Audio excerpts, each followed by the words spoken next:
আসসালামু আলাইকুম প্রিয় দর্শক। এ কথা তো এখন সবার কাছে স্পষ্ট যে মূলত আওয়ামী লীগের রাজনৈতিক কার্যক্রম নিষিদ্ধ রাখতেই, অথবা যদি সরাসরি বলে যে আওয়ামী লীগকে নিষিদ্ধ রাখতেই সন্ত্রাস বিরোধী আইনের দুটি সংশোধিত ধারা অধ্যাদেশ আকারে যে রাষ্ট্রপতি নির্দেশ জারি করা হয়েছিল সেটি আইনে পরিণত করা হয়েছে, এবং সেটির মাধ্যমে এখন কি দাঁড়াচ্ছে, এই মুহূর্তে প্রতিটি রাজনৈতিক দল ইনক্লুডিং বিএনপি সহ প্রতিটি রাজনৈতিক দল এবং পুরো দেশ ভয়ঙ্কর এক ঝুঁকির মুখে। প্রথমত, ডক্টর ইউনূস সরকারের মতন আরেকটি জঙ্গি সরকার আমাদের সামনে ভয়াবহ রূপে উপস্থিত হওয়ার আশঙ্কা দেখা দিচ্ছে। জামাত ভয়ে আছে যে তাদের কার্যক্রমও এই আইনের অধীনেই যে কোনো সময় নিষিদ্ধ করা হতে পারে প্রজ্ঞাপন জারির মাধ্যমে। আবার নিশ্চিতভাবেই এটুকু আমরা নিশ্চিত করে বলতে পারি যে বিএনপিও প্রচণ্ড একটা ঝুঁকির মধ্যে চলে গেল। বিল পাশের আগে কেন ঝুঁকির মধ্যে চলে গেল সে বিষয়টি পরে আসছি। বিল পাশের আগে সংসদে মোটামুটি প্রবল আপত্তি জানিয়েছিলেন বিরোধী দলীয় নেতা এবং জামায়াতের আমির ডাক্তার শফিকুর রহমান। তিনি কি বলেছিলেন, এটিও আমাদের কাছে যেমন হাস্যকর এবং একই সঙ্গে পরিহাসের এবং বিপজ্জনক। তিনি বলছিলেন যে এ সংক্রান্ত একটি তুলনামূলক শীট তারা ৩-৪ মিনিট আগে হাতে পেয়েছেন, তারা এটি পুরো পড়তে পারেননি। আইনটি অবশ্যই একটি স্পর্শকাতর আইনটি পাশের জন্য তাদের আরও একটু সময় দেওয়ার দাবি জানানো হচ্ছে। কেন জামাত এটিকে স্পর্শকাতর আইন বলল? জামাতের দাবির মুখেই তো, এনসিপির দাবির মুখেই তো অধ্যাদেশের বলে আওয়ামী লীগের রাজনৈতিক কার্যক্রম নিষিদ্ধ করেছিল ডক্টর ইউনূস সরকার। জামাতের আমিরের বক্তব্যের পর আমাদের স্বরাষ্ট্রমন্ত্রী সালাউদ্দিন আহমেদ কি বললেন সেটি আরও মজার। তিনি বললেন যে বিলটি একটি গণহত্যাকারী সন্ত্রাসী সংগঠনের নিষিদ্ধকরণ সংক্রান্ত একটি সংশোধনী। আগের যে সন্ত্রাস বিরোধী আইন ছিল তার সংশোধনের জন্য বিরোধী দলীয় নেতা নিশ্চয়ই স্মরণ থাকার কথা, ওনারা এবং এনসিপির বন্ধুরা সবাই মিলে একটি আন্দোলন করেছিলেন। সেই আন্দোলনের প্রেক্ষিতে মোটামুটি বাংলাদেশে একটা জনমত সৃষ্টি হয়েছিল। সেই প্রেক্ষিতে তাদের অর্থাৎ আওয়ামী লীগের কার্যক্রম নিষিদ্ধ করা হয়েছে সন্ত্রাস বিরোধী আইনে। সে অনুযায়ী নির্বাচন কমিশনে তাদের নিবন্ধনও স্থগিত হয়ে আছে। এই আইনের অনুবলে পরবর্তীতে 47 অনুচ্ছেদ অনুসারে আইসিটি অ্যাক্টকেও অর্থাৎ আন্তর্জাতিক অপরাধ ট্রাইব্যুনাল আইন পরিবর্তন এনে সংগঠনের বিচারে বিধান যুক্ত করে সেই আইনটাও সংশোধন করা হয়েছে। সালাউদ্দিন আহমেদ সাহেবের বক্তব্যটা আরও মজার আমি এই কারণে বলছিলাম যে যখন আওয়ামী লীগকে নিষিদ্ধ করার একটি প্রস্তাব জামাত এনসিপির পক্ষ থেকে উঠছিল তখন তারা তুমুল বিরোধিতা করেছিল।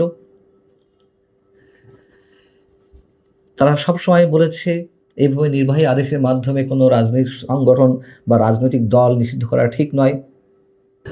তারেক রহমানও তো ক্ষমতায় আসার অর্থাৎ বিএনপি ক্ষমতায় আসার 2 দিন আগে বা পরে বিদেশি একটি গণমাধ্যমে, আন্তর্জাতিক একটি গণমাধ্যমকে দেওয়া সাক্ষাৎকারে তিনি বলেছিলেন যে কোনো নির্বাহী আদেশের মাধ্যমে কোনো রাজনৈতিক দল নিষিদ্ধের পক্ষে তারা নয়।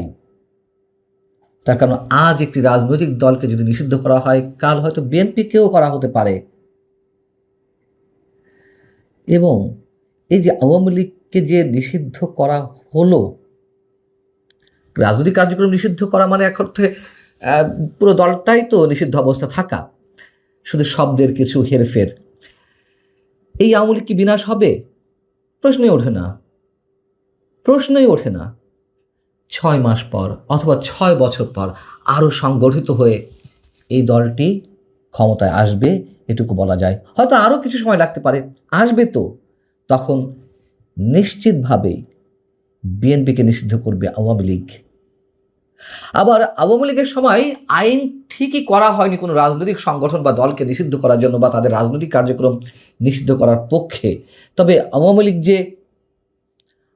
লীগ যে বিএনপি বা জামাতকে 14 বছর ধরে রাজপথে নামতে দেয়নি, এ কথাও তো ঠিক।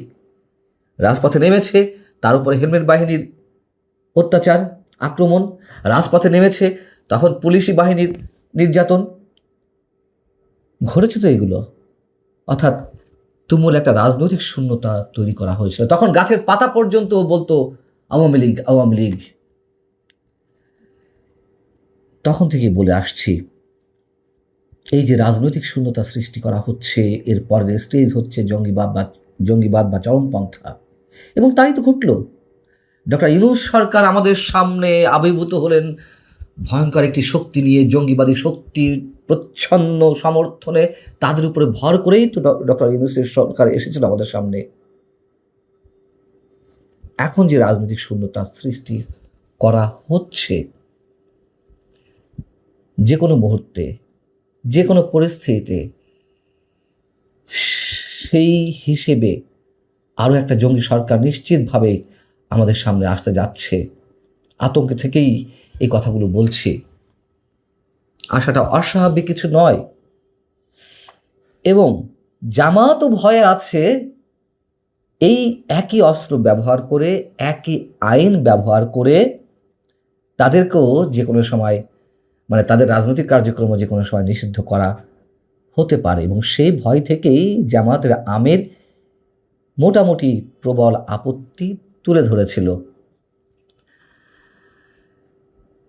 বিএনপি যে খেলা খেলছে, এটিও আমাদের সামনে নতুন কিছু নয়, হয়তো ওই অর্থে যে যে যখন ক্ষমতায় যায় তারা আর ভাবতে পারে না যে কোনো সময় তাদেরকেও ক্ষমতা থেকে বিদায় নেওয়া লাগতে পারে।